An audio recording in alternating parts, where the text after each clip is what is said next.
niyang si Perry ang nabiktima dahil sa padalos-dalos mong desisyon. Pati si Megan, she's hurting now, suffering. Dahil sa ginawa mo, lumipat ang simpatsya kay Jenny. Naungusan na naman ang apo ko.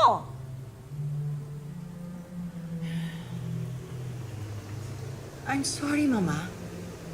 Akala ko, I'm doing the right thing for my daughter.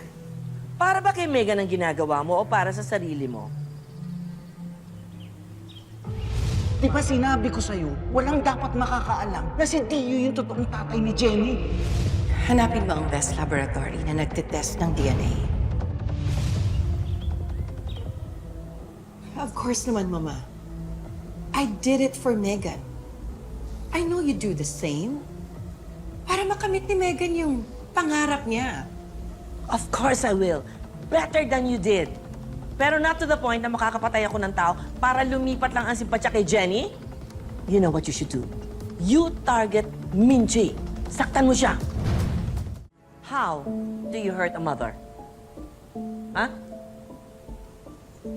By hurting her child. Yes. Mama, don't tell me. Okay lang sa'yo na saktan ko si Jenny? Alam kong mahirap. Mabigat sa dibdib. Because I was once close to Jenny. Pero nakita ko rin na nasaktan ni Jenny si Megan. And up to now, sinasaktan niya si Megan. Dahil patuloy niyang inaagawan ng kinang ang aking apo.